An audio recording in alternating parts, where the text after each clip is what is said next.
తెలుగుదేశం అధినేత ఆంధ్రప్రదేశ్ ముఖ్యమంత్రి నారా చంద్రబాబు నాయుడు నిజమైన అభివృద్ధి, ప్రజా ప్రయోజనాలకే పెద్దపీట వేస్తారు.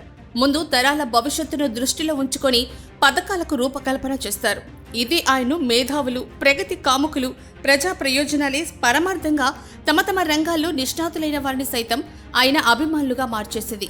ఒక అబ్దుల్ కలాం, ఒక బిల్ గేట్స్ వంటి వారు తాము చంద్రబాబు అభిమానులమని బాహాటంగా ప్రకటించడం వెనుక కారణం కూడా ఇదే. అటువంటి చంద్రబాబు ఇప్పుడు ప్రజా ప్రయోజనాలు, ప్రజల ఆరోగ్య సమస్యల పరిష్కారమే లక్ష్యంగా మరో బృహత్తర పథకంతో ముందుకొస్తున్నారు.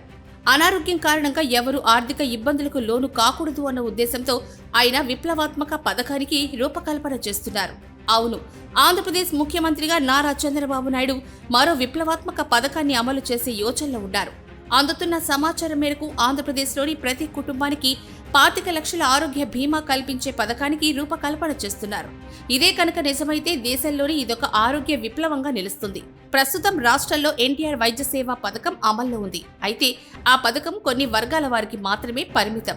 ఉదాహరణకు ఈ పథకం కిందకు తెల్ల రేషన్ కార్డు ఉన్నవారు మాత్రమే అర్హులు. అంతేకాకుండా ఈ పథకం పూర్తిగా అసంఘటితంగా ఉంది. ఈ పథకం కింద వైద్య సేవలు అందించే ప్యానెల్ ఆసుపత్రుల సంఖ్య చాలా స్వల్పం.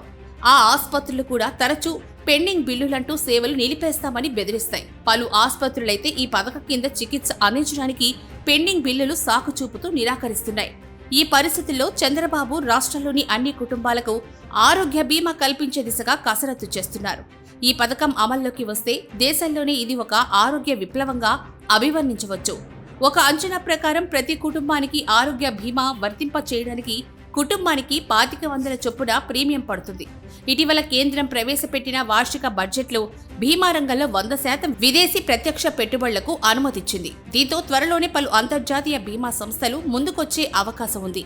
బీమా కంపెనీల మధ్య పోటీ కారణంగా ప్రీమియం మరింత తగ్గే అవకాశాలను కూడా కొట్టిపారేలేం. దివంగత వైఎస్ఆర్ తొలిసారిగా ఆరోగ్యశ్రీ పథకాన్ని ప్రవేశపెట్టారు.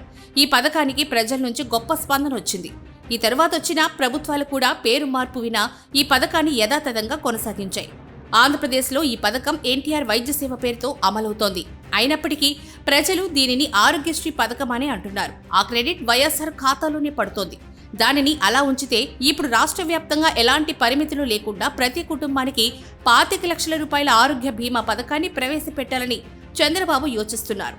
ఈ పథకం ద్వారా 6 గంటల్లో చికిత్సకు అనుమతి లభించడమే కాకుండా చెల్లింపులు సైతం వేగంగా జరుగుతాయి. ఇది అమల్లోకి వస్తే చంద్రబాబు పేరు చిరస్థాయిగా ప్రజల గుండెల్లో నిలిచిపోతుందని, అన్నిటికీ మించి ఇది చంద్రబాబుకు, తెలుగుదేశం పార్టీకి అతిపెద్ద రాజకీయ పెట్టుబడి అవుతుందని పరిశీలకులు విశ్లేషిస్తున్నారు. ఒకసారి ఈ పథకం ఏపీలో అమల్లోకి వస్తూ ఆ వెంటనే పలు రాష్ట్రాలు కూడా దీన్ని తమ రాష్ట్రాల్లో అమలు చేస్తాయి.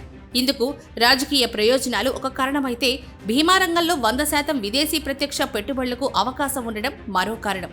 ఈ పథకాన్ని కనుక చంద్రబాబు రాష్ట్రంలో ముందుగా అమల్లోకి తీసుకొస్తే ఆయన పేరు చరిత్రలో చిరస్థాయిగా నిలిచిపోతుందని పరిశీలకులు అంటున్నారు.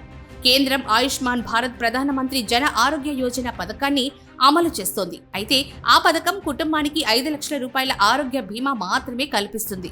అయితే ఇప్పుడు చంద్రబాబు ప్రతిపాదిస్తున్న బీమా పథకం మాత్రం అంతకు 5 ఎక్కువగా 25 లక్షల రూపాయలు ఆరోగ్య బీమా కల్పిస్తోంది.